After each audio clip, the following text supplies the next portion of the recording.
우리가 14장까지 했지만 13장까지 했지만 16장으로 바로 넘어왔습니다. 왜냐하면 14장이 또 은사에 관한 장입니다. 은사에 관한 장은 12장에서 충분히 했기 때문에 반복할 필요가 없을 것 같고, 15장은 부활에 관한 장인데 거기에 대한 본문도 가지고 부활절에 몇 번 설교를 한 기억이 있습니다. 그래서 14장, 15장을 건너뛰고 마지막 장, 16장을 보도록 하겠습니다. 주제들이 흩어져 있기 때문에 꼭 필요한 주제에 필요한 네 구절을 제가 뽑아왔는데 앞에 파워포인트에 준비가 되어 있습니다. 그래서 앞에 보시고 제가 낭독할 때 앞에 그냥 보시면 되겠습니다. 매주 첫날에 여러분은 저마다 수입에 따라 얼마씩을 따로 저축해 두십시오. 나는 마게도냐를 거쳐서 여러분에게로 가겠습니다. 누구든지 주님을 사랑하지 않는 사람은 저주를 받으라. 나는 그리스도 예수 안에서 여러분 모두를 사랑합니다. 아멘.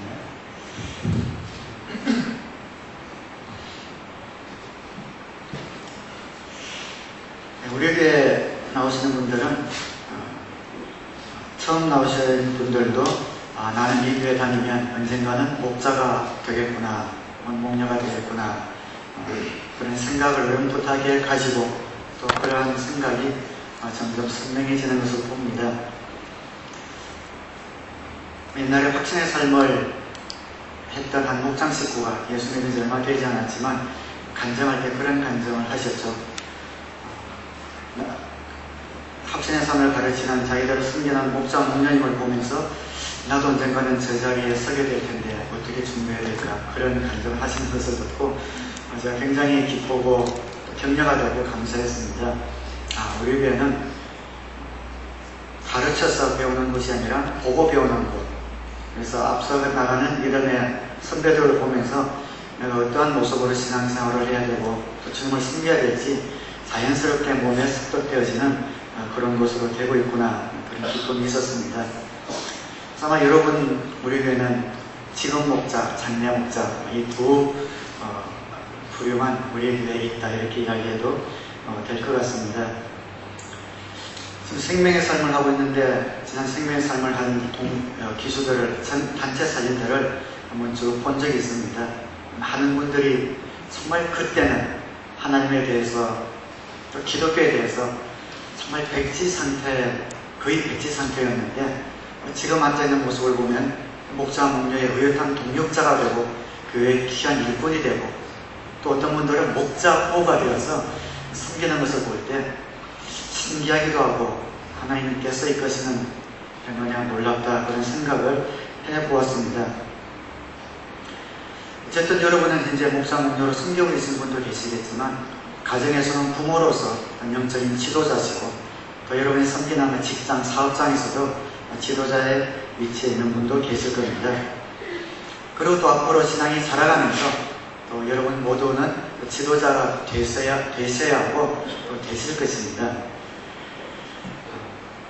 네, 제가 가끔씩 우리 교회는 전부 목자 목녀의 그런 거룩한 꿈을 가지십시오 이야기하면 잘 이해가 되지 않거나 수상적으로 아마 들으시는 분들이 계신데 그렇지 않습니다. 자연스러운 겁니다.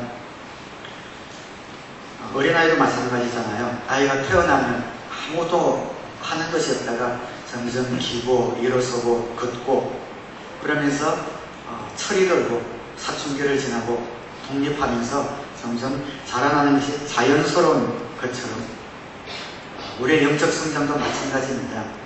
처음에 교회 와서 예수 믿어가면서 아무것도 모르는 것 같지만 주님을 영접하고 침례를 받고 또 말씀을 배워가면서 내가 무엇 때문에 이 땅에 왔고 무엇 때문에 살아가야 되는지에 대해서 깨닫게 되고, 그러면서 눈에 떠있는 하나님이 주시는 사역들이 눈에 떠이면서 그 사역들을 감당하면서 신앙이 자라나고 성숙하게 되는 것은 지극히 당연한 겁니다.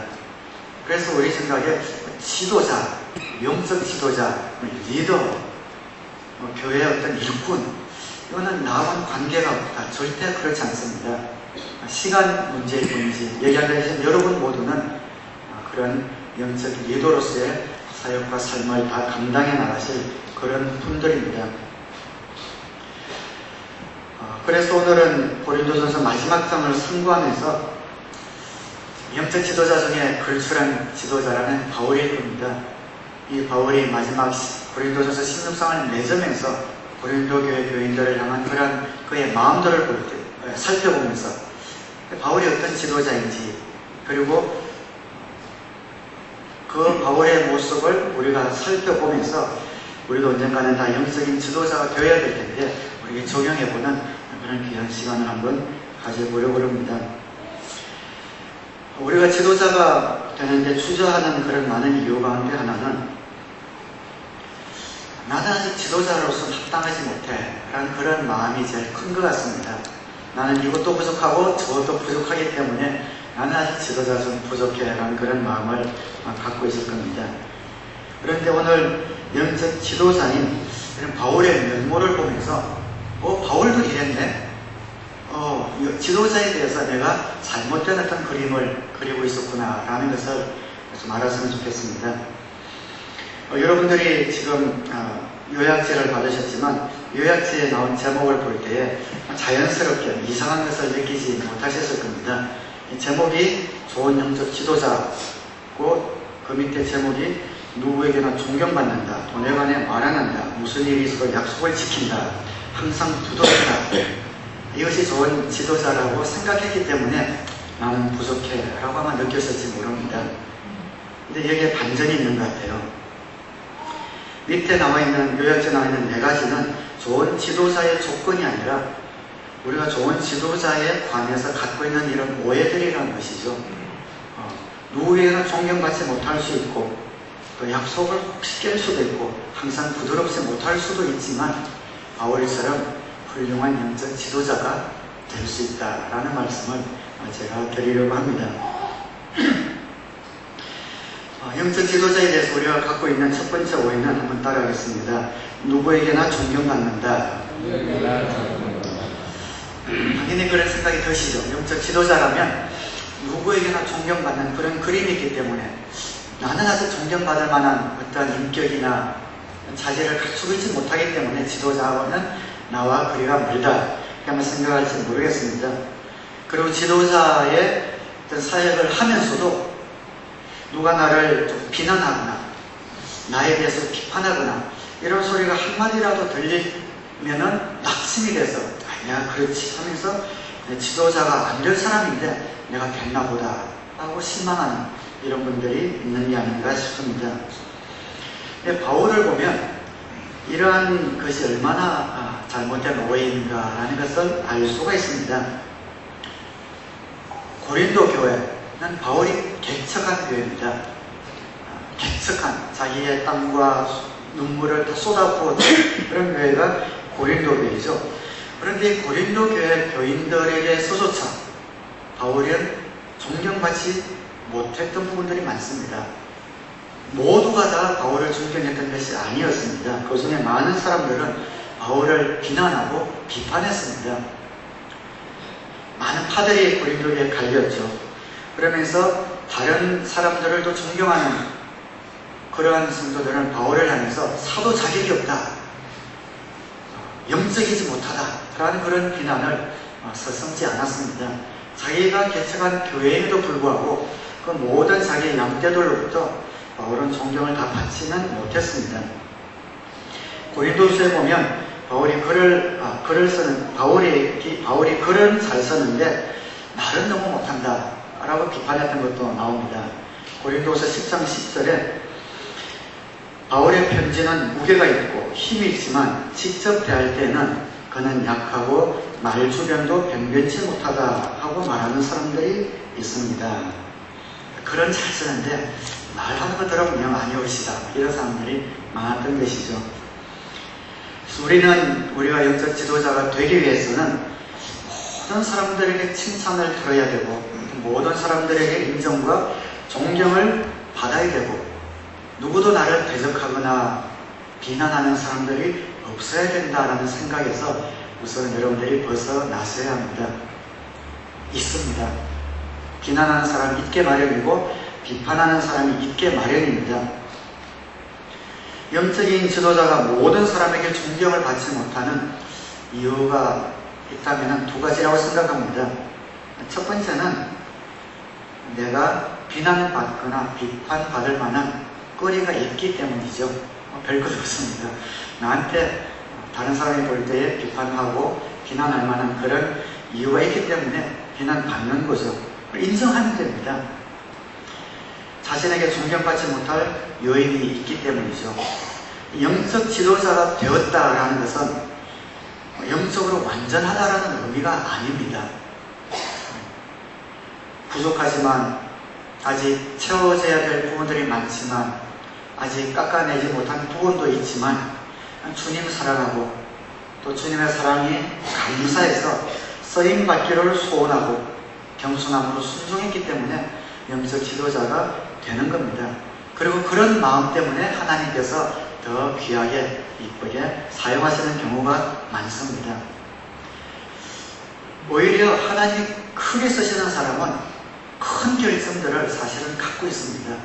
그럼에도 불구하고 그 결점 때문에 더 자신이 낮추게 되고 더 기도하게 되고 간구하게 되고 그래서 약한 자를 들어 사용하기를 즐겨하신 하나님께 쓰임 받게 되는 것이죠.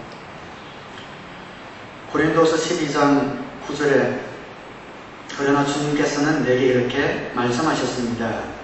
내 은혜가 네게 족하다. 내 능력은 약한 데서 완전하게 된다. 그러므로 그리스도의 능력이 내게 머무르게 하기 위하여 나는 더욱더 기쁜 마음으로 내 약점들을 자랑하려고 합니다. 사도 바울은 그것을 알았습니다. 그 약점이 무엇인지는 나와 있지 않지만 큰 약점을 갖고 있었던 것 같아요. 그렇지만 그 약점 때문에 하나님께 더 가까이 가게 되고 더 무릎 꿇게 되고 오히려 그 약점을 들어 사용하시는 하나님께 감사하면서 가고 있습니다.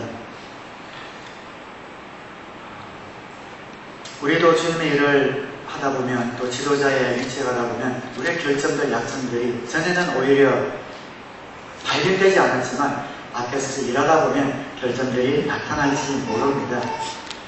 그래서 바울은 주님 이 결점을 나에 대해서 좀 걷어가 주세요. 이 약점들을 내게서 좀 없애주세요.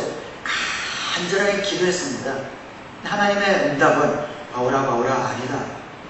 네가 그 약점을 갖고 있기 때문에 내가 너를 더 사용한다. 그 약점은 나한테 약점이 아니라 내가 너를 겸손하게 하고 너를 사용하는 오히려 강점이다. 오히려 기뻐해라. 주님이 그렇게 말씀을 하셨단 말이죠. 그래서 여러분들도 섬기다 보면 또 지도자가 되다 보면 그러한 비판과 비난을 받을 것을 예상을 하셔야 합니다. 누구에게나 칭찬받고 인정받을 수는 없습니다. 우리 교회가 물론 너무 분위기가 좋아서 너무 은혜로운 공동체가 돼서 뭐 비판하거나 비난하거나 이런 일이 없어서 너무 다행이에요. 보기지만 또 앞으로도 계속 그것이 그런 분위기가 유지될 것을 바라지만 혹시 여러분이 리더로서 어떤 사명을 감당할 때 누가 비판하거나 꼬집거나 하면은 인정하면 됩니다. 영적 지도자는 완전하라는 법이 없습니다. 바울 사도처럼 그냥 인정하면 됩니다. 맞아. 넌 왜 이렇게 말을 못해? 그래 맞아. 난 말을 너무 못하지. 별로 배우지도 못해놓고 그래 난 배운 게 너무 많이 없지. 표시나지. 인정하면 되는 겁니다. 왜 이렇게 교만해? 맞아. 난 너무 교만해. 인정을 하면 됩니다. 그것이 나의 결점이고 약점이라면 숨기거나 돌리지 않고 그냥 인정하면서 이것 때문에 내가 더 하나님께 매달리고 겸손할 수 있어 인정하고 이렇게 나가면 되는 것이죠. 영적인 지도자가 모두에게 존경받지 못한 두 번째 이유는 본인에게도 물론 문제가 있을 수 있지만 비판하는 사람들에게 문제가 있을 수도 있습니다. 우리 교회라는 공동체는 아직 영적인 감각이 없는 분들도 있고 영적으로 어린 분들도 다 섞여 있는 것이 교회입니다. 그래서 영적인 감각이 아직 없기 때문에 그 지도자가 하는 어떤 영적인 일들을 깨닫지 못합니다. 이해를 못합니다. 그래서 영적으로 어린 분들이 오히려 비판하는 수도 있다는 것을 우리가 알아야 합니다. 고린도전서 2장 14절에 그러나 자연에 속한 사람은 하나님의 영에 속한 일들을 받아들이지 아니합니다. 그런 사람에게는 이런 일들이 어리석은 일이며 그는 이런 일들을 이해할 수 없습니다. 이런 일들은 영적으로만 분별되기 때문입니다. 자, 모든 것을 세상적인 시각으로만 보니까 영적인 선한 동기를 보지 못하고 이해가 되지 않으니까 비판하고 꼬집는 그런 경우가 있습니다. 영적으로 아직 어리니까 선한 것을 악하다고 오해하면서 비난할 수도 있다는 것을 알아야 합니다.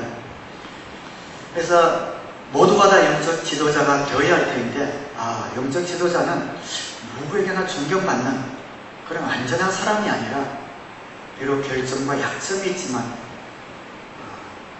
주님 앞에서 겸손한 것을 내어놓고 할 수 있는 이런 사람이구나 라는 것을 알 때에 혹시 여러분을 향하여 비판하거나 비난하는 사람이 있다 하더라도 첫 번째는 그 비판에 근거가 있나라는 것을 물론 살펴야겠지만 큰 어떤 근거가 없다면은 너무 속상해하지 마시고 또 혹시 상대방이 영적으로 어려서 몰라서 그럴 수도 있다는 것을 아셔서 좌절하지 마시고 그 영적인 지도자로서의 그런 자세와 담대함을 유지할 수 있게 되기를 주님의 이름으로 축원합니다.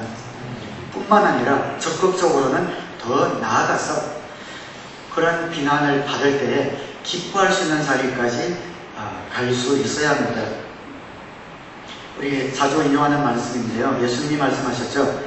너희가 나 때문에 모욕을 당하고 박해를 받고 터무니없는 말로 온갖 비난을 받으면 복이 있다. 너희는 기뻐하고 즐거워하여라. 하늘에서 받을 너희의 상이 크기 때문이다. 너희보다 먼저 온 예언자들도 이와 같이 박해를 받았다. 내가 지도자만 되지 않았으면 듣지 않아도 되는 말. 여러분 듣잖아요. 내가 지도자만 되지 않았으면 받지 않아도 되는 모욕, 또 수모 이런 많이 받으신 분들 많습니다. 이것이 다 하늘의 상을 쌓는 일입니다. 그래서 누가 나를 흉보면 난 영적이지 못해.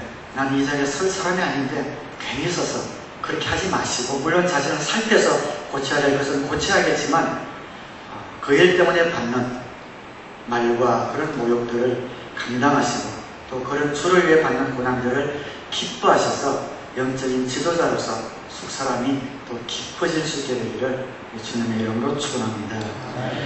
영적인 지도자가 받는 영적인 지도자는 이런 사람이 되어야 된다는 두 번째 오해입니다. 따라하겠습니다. 돈에 관해 말 안 한다.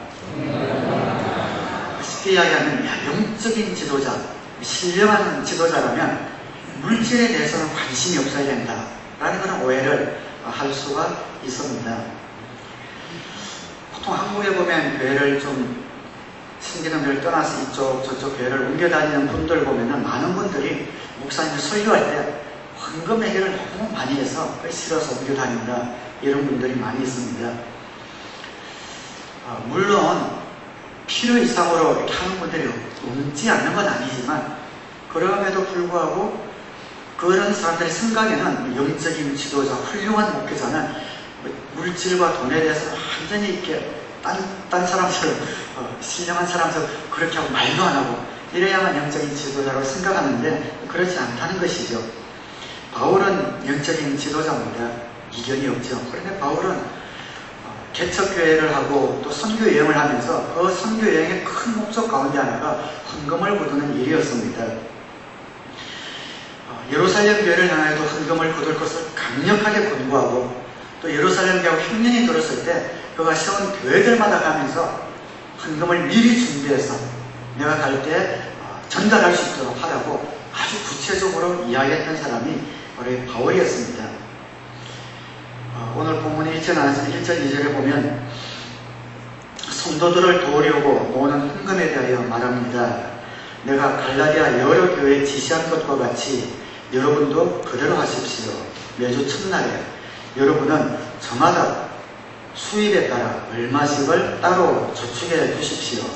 그러니까 언제 구체적으로 얘기하죠. 매주 첫날에 월요일에 딱 보고 제가 그 수입에 수입을 따라서 얼마를 따로 미리 떼어서 저축해 두십시오.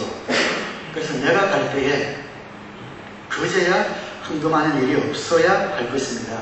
내가 갈 때 막 급하게 막 그렇게 하지 말고 미리 딱딱 떼서 내가 갈 때 그대로 전달할 수 있도록 준비하라 하고 구체적으로 어떻게 할 것인지를 제안하고 또 기한까지 정해주고 그 안에 하라고 이야기를 하고 있습니다.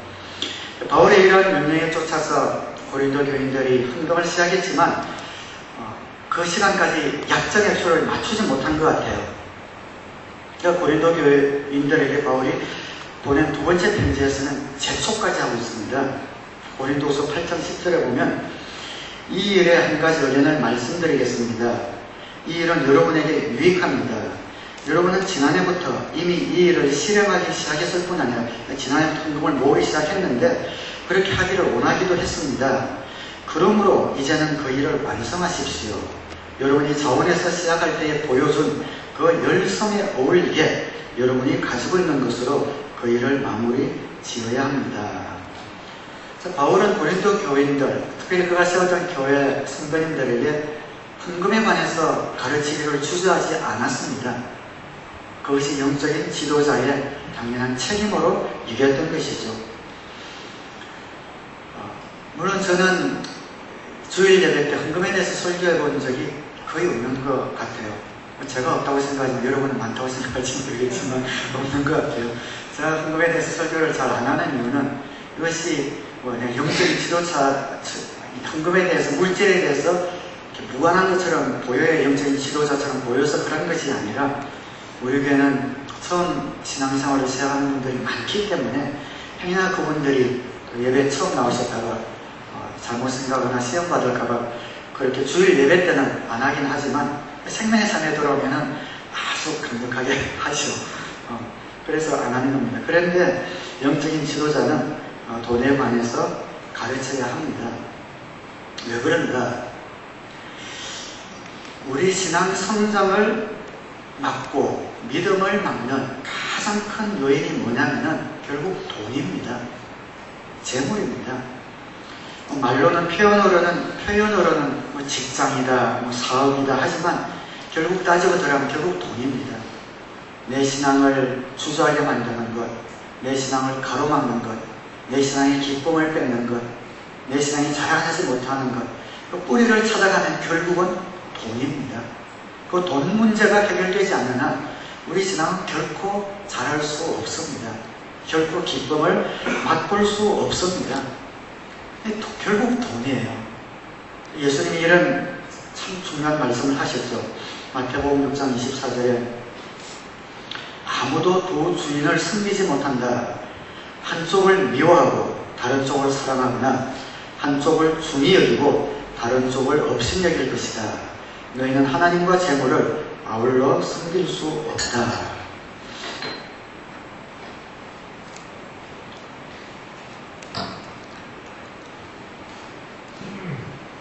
재물을 어느 수준까지 예수님이 올려놓으시면 하나님의 수준까지 올려놓습니다. 사람은 결국 재물을 믿고 산다는 겁니다. 말은 그렇게 안 해도 내 노후를 보장해 주는 것은 뭔가? 하나님이 내 노후를 보장해 주실 거야. 여러분 그렇게 믿고 삶에 적응하며 살아가십니까? 많은 분들은 그렇지 않습니다. 돈이 좀 넉넉하게 저장되어 있으면 이 돈이 내 노후를 편하게 안정적으로 보장해 줄 거야. 그렇게 생각하지 않습니까? 결국 돈을 믿고 사는 겁니다. 내게 좀 돈이 많으면 이 돈이 우리 가족을, 우리 가정을 행복하게 해줄 것이고 내 생활을 편안하고 윤택하게 해줄 거야. 그렇게 믿고 사는 겁니다. 돈을 믿고 사는 겁니다. 어떤 사람이 믿음이 좋은지 또 안 좋은지를 알 수 있는 가장 쉽게 판단하는 방법이 한 달을 지나서 그분의 책북을 보든지 크레딧 카드 명세서를 보면 알 수 있다. 기독교 크리스천 재정을 가르치는 분들은 그렇게 이야기들 하십니다. 한 달 지나서 한 달 명세서를 쭉 볼 때에 얼마나 많은 돈이 주님과 이웃을 위해 쓰여졌는가. 그럼 나는 잘 살고 있는 것이고 얼마나 많은 부분이 나와 내 가족만을 위해서 쓰여졌는가를 볼 때에 그 사람의 참 믿음을 알 수 있다 이야기를 하시고, 그래서 제가 또 주일날 헌금에 대해서 이렇게 설교를 많이 안 하는 이유가 목장에서 목사님들이 잘 가르치고 또 모범을 보이기 때문이기도 합니다. 여러분 아시다시피 우리 교회에서는 목자로 서약하기 위해서는 서약하는 내용들이 대여섯 가지 있는데 그 중에 하나가 11조를 드린다라는 것에 서약을 합니다. 그것을 서약하지 않으면 목자로 세우지 않습니다. 자신의 물질 관리를 못하면서 영혼 관리를 할 수는 없기 때문에 그렇습니다. 그래서 목장에서도 우리 목사님들, 특별히 꼭 목사님들이 아니더라도 영적으로 지도자급에 있는 분, 지도자라고 생각하시는 분들은 돈에 관한 그런 화제, 물질에 관한 화제가 나오더라도 피하지 말고 토의하고 하면서 믿음이 적은 분들에게 정확하게 가르쳐야 될 그런 책임이 있다고 생각합니다. 어떤 분이 목장 식구를 어떤 분을 볼 때 옆에서 봐도 너무 안쓰러울 정도로 수입보다 지출이 너무 커요. 버는 건 이만큼인데 그냥 보기만 해도 매일 이게 스타벅스야 비싼 커피만 마시고 다니고 막 이러면은 지출이 너무 크면은 이건 아닌데 싶으면은 그냥 버려두지 마시고 가르쳐야 합니다. 그렇게 살아서는 안 된다. 크레딧 카드는 필요에 의해서만 써야 되는데 그게 의존해서 너무 의존해서 살아가는 사람이 있을 때는 그렇게 써서는 안 된다. 가르쳐야 합니다. 돈을 꾸고 갚지 않으면 먼저 그 돈을 갚기 전에는 어떠한 당신의 유익을 위해서 사용하는 것을 절제해야 된다는 것을 가르쳐야 합니다. 몰라서 그럴 수도 있기 때문에 가르쳐야 합니다. 그런 이야기하면은 물론 싫어할 수도 있고 조금 있던 인기도 좀 없어질 수도 있겠지만 정말 진정한 영적 지도자라면 그런 것을 가르칠 수 있어야겠죠.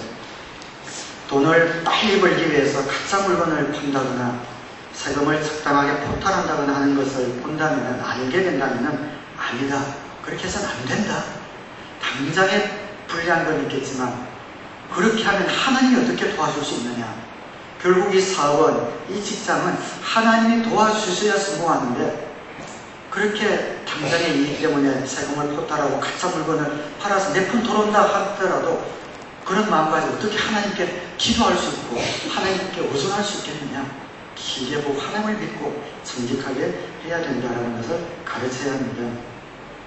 노름이나 복권, 주식 이런 것들을 너무 좋아해서 쉽게 돈을 벌려고 하는 사람들이 있다면 아니다. 땀 흘려서 노력해서 돈을 벌여야 된다라고 가르쳐야 합니다. 이것이 바로 영적 지도자입니다. 영적 지도자는 돈에 관해서 무관하고 말하지 않는 사람이 아니라 인기가 떨어지더라도 사랑하는 식구들, 지체들을 위해서 이야기를 그렇게 할 수 있는 사람입니다.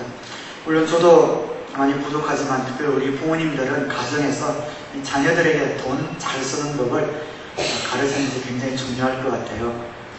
우리 교회 성도님들, 목사님들은 그렇게 자녀들을 재정 훈련을 잘 시키는 분들이 있습니다. 제가 알고 있습니다.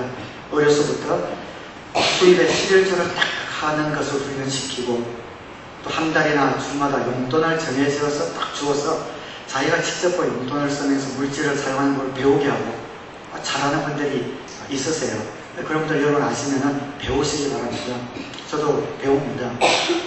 그냥 자기들이 달라고 하는 대로 다 사주고 그냥 절제 없이 하는 것 아이를 망치는 거지 않습니까?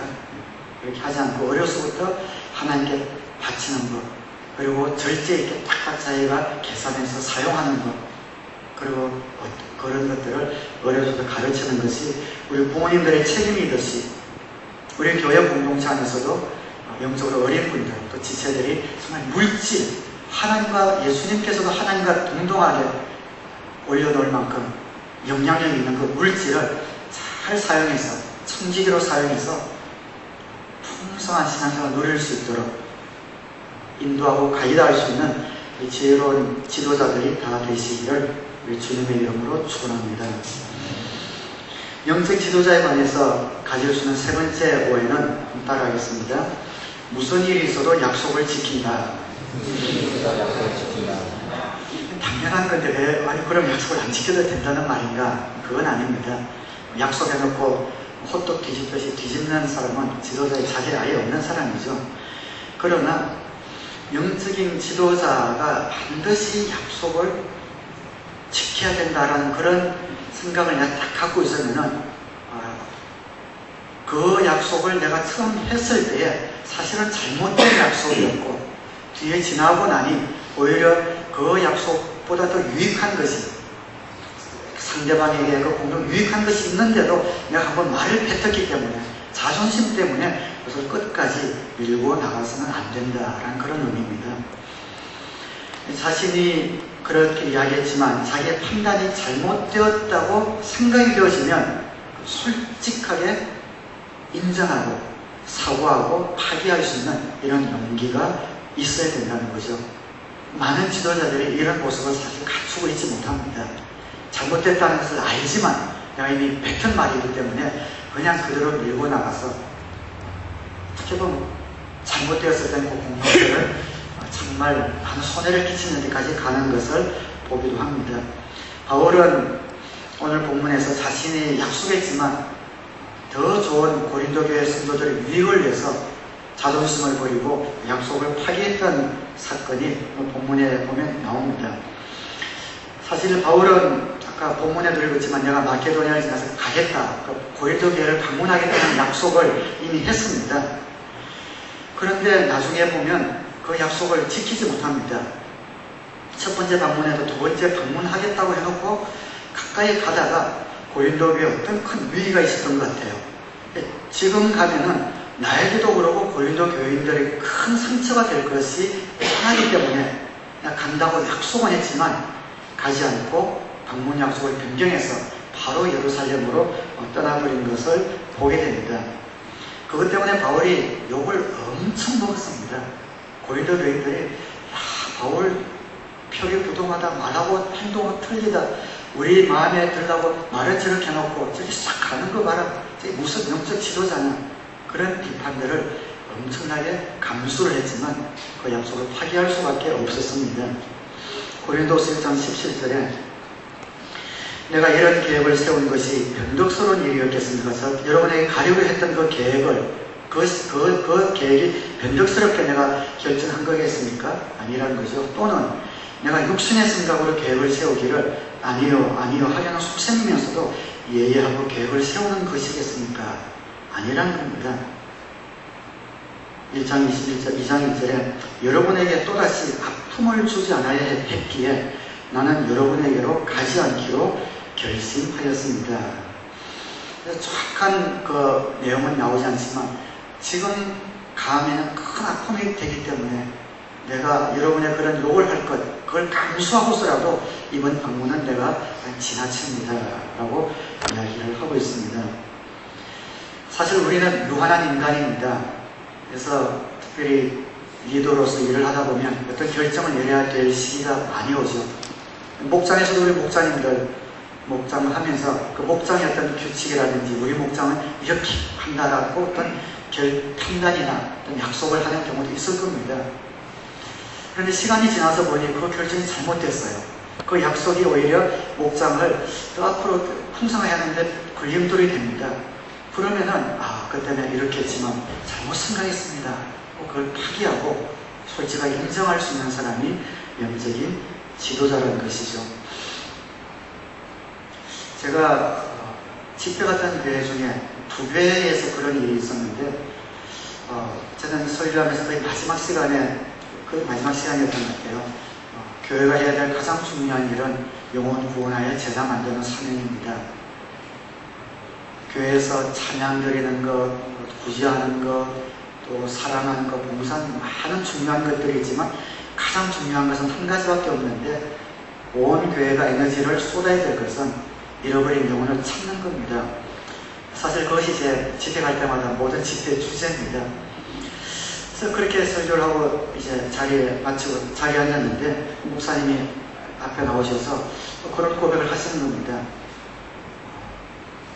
여러분 말씀을 들으면서 제가 회개했습니다. 그래요. 저보다 나이도 많으신 목사님이신데 그 목사님은 교회가 해야 될 가장 중요한 것은 예배라고 생각했던 분이라고 그렇게 생각한 겁니다. 그래서 개척을 할 때 개척 멤버들과 함께 제일 먼저 하는 것은 화요, 경배와 찬양팀을 만드는 것이었대요. 그래서 그 찬양 경배팀을 몇 년간 돌리면서 주위에 그 광고를 엄청나게 하면서 그 화요일마다 믿는 사람들이 와서 찬양과 경배를 통해서 교회 일꾼을 만드는 전혀 것이 잘못됐다거나 틀렸다는 것을 꿈에도 생각하지 못하고, 물론 나쁜 건 아니지만 그렇게 몇 년을 해온 겁니다. 또 가정교회로 전환하면서 제가 가서 설교를 할 때 그 설교가 아마 그 목사님에게 거기에 리더십들에게는 좀 이게 부담이 됐을 수도 있지 않겠습니까? 저희들 지금까지 교회가 프라이드를 가지고 경배와 찬양 구원에서는 이 지역에서 최고다라는 그런 자부심까지 있는 이런 분들인데, 그런 비본질적인 것보다 영혼 구원하는 일에 교회가 제일 먼저 우선돼야 된다고 이야기했을 때에 그 목사님이 나오셔서 그 자리에서 내가 회개했습니다. 우리 교회는 여러분도 그렇지만 찬양과 경배를 붙들었지만 이제부터 그 생각을 내려놓습니다 하면서 이제 우리 교회는 영혼 구원하는 일을 최우선으로 삼을 겁니다. 그렇게 이야기하는데 제 말씀을 지나고 앉아서 그냥 눈물이 막 났던 그런 경험은 한두 번 있습니다. 참다운 진실한 겸손한 그런 영적 지도자라고 생각합니다.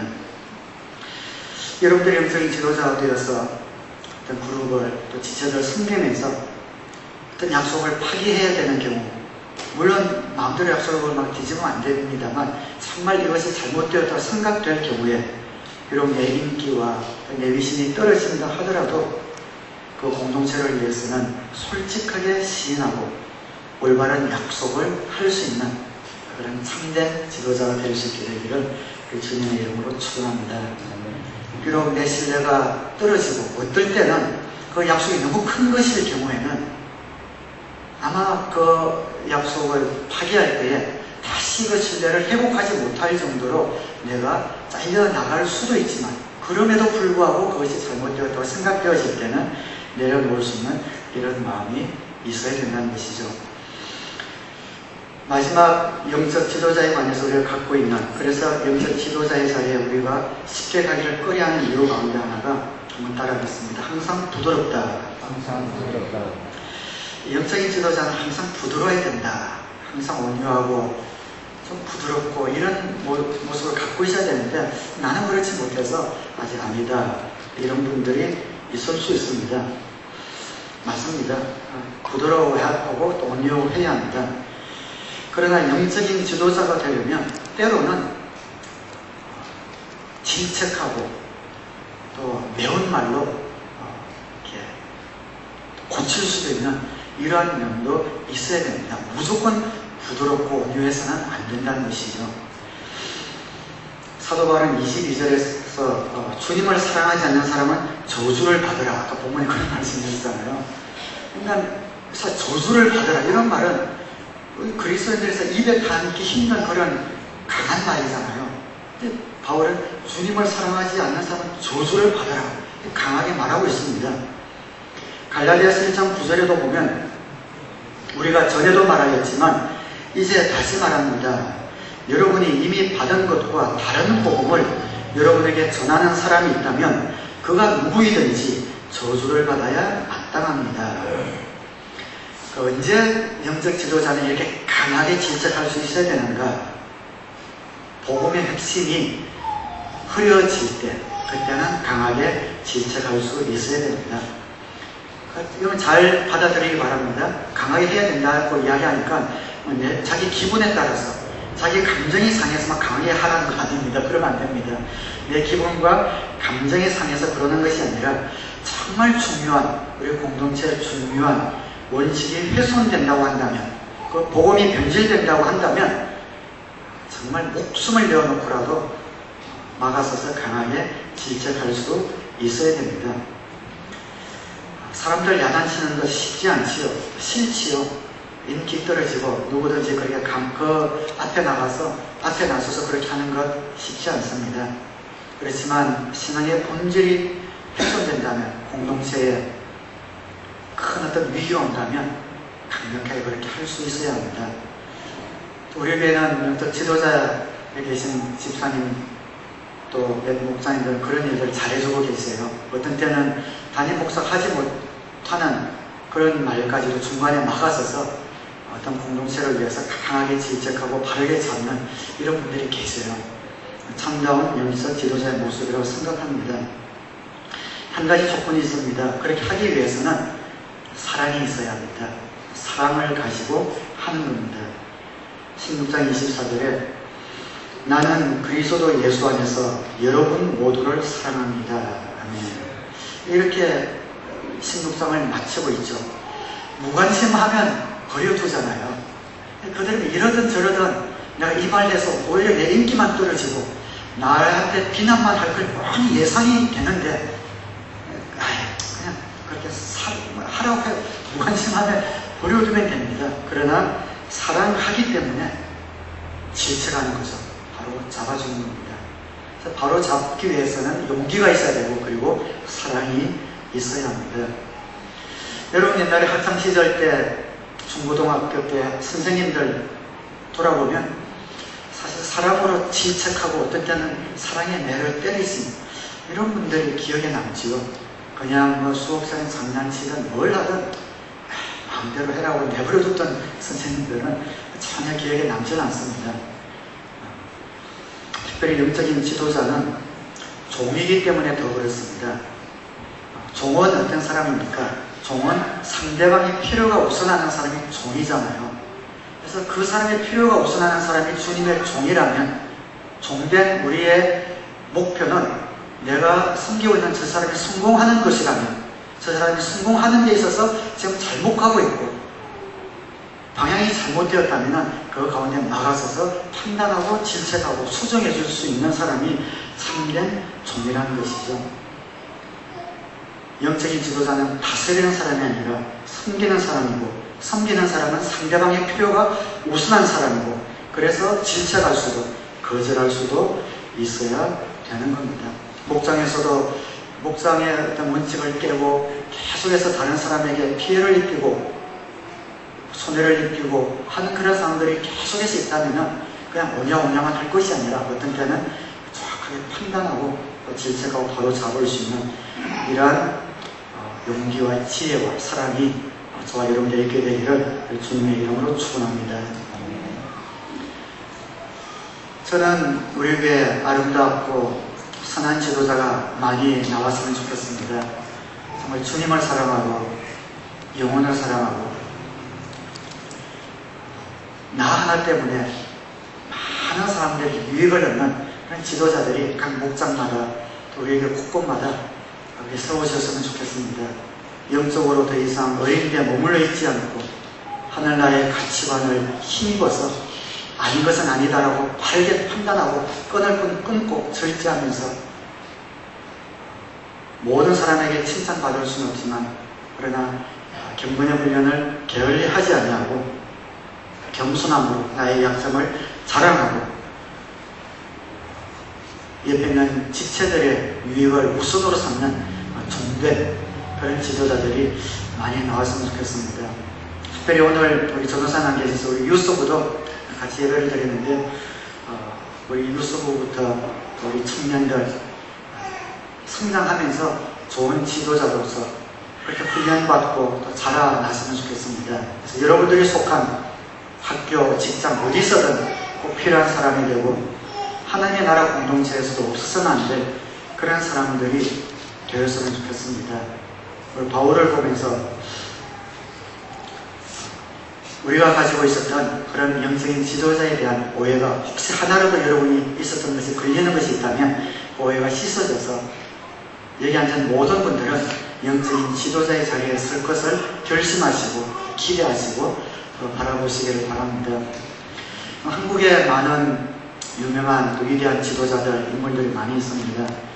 처음에는 정말 초라하게 또 누구도 알아주지 않는 곳에서 시작했지만 자신의 일에 최선을 다하면서 많은 사람들에 영향을 끼치는 그런 인물 중에 김연아가 좀 대표적인 인물 같아요. 정말 피나는 훈련을 통해서 자신의 삶을 풍성하게 했을 뿐 아니라 정말 한국에서 피겨 스케이팅으로 금메달을 따는 것이 10년 전에 상상이나 했겠습니까? 그럼에도 독보적인 존재로 정치가 수만 명이 할 수 없는 그런 부귀를 선양할 뿐 아니라 우리 이제 2014년이 평창올림픽이죠. 평창올림픽이 개최되는데 정말 중요한 그런 연설을 하는 것을 제가 인터넷 통해서 보면서 참 배울 점이 많다.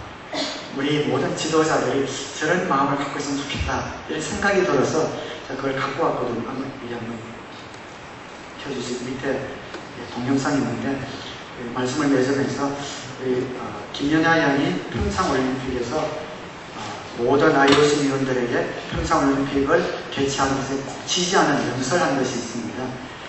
그걸 보면서 오늘 말씀과 연관해서 한번 도전을 좀 받아봤으면 좋겠습니다.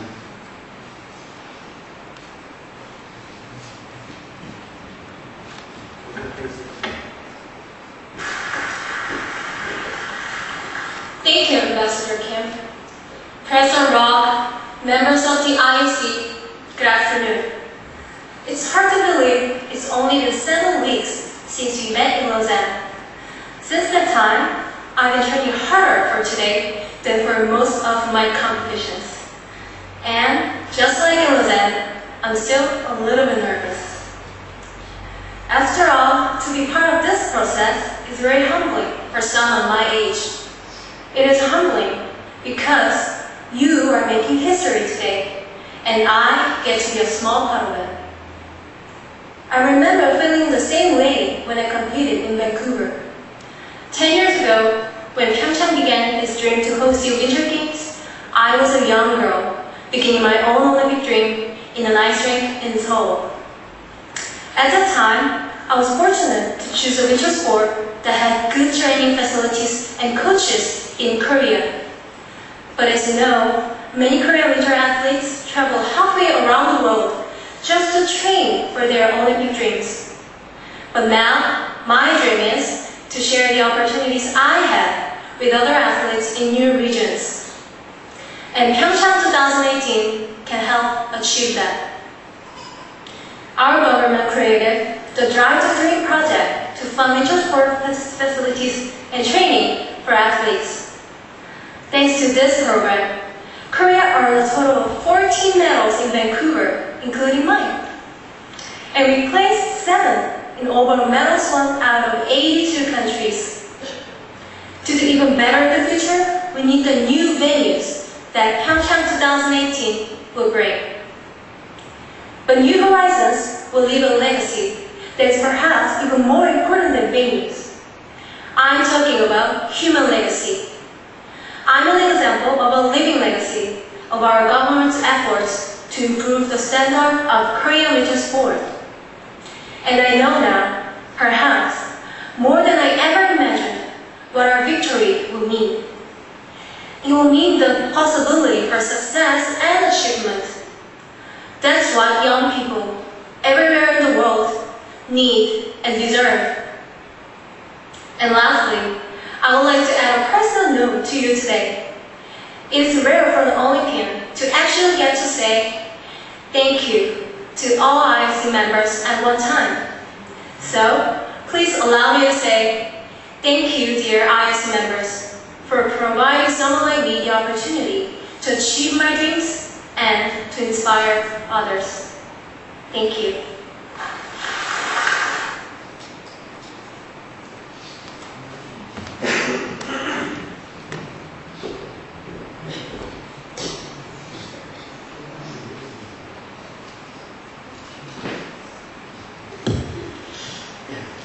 한 분 한 분의 변화와 저희 앞에 붙들린 그런 믿음이 한 공동체를, 한 나라를 바꿀 수 있는 그런 잠재력이 있다는 것을 기억하시고 여기 앉은 여러분이 주님 앞에서 쓰임받는 복된 영적 지도자들이 다 되시기를 주님의 이름으로 축원합니다.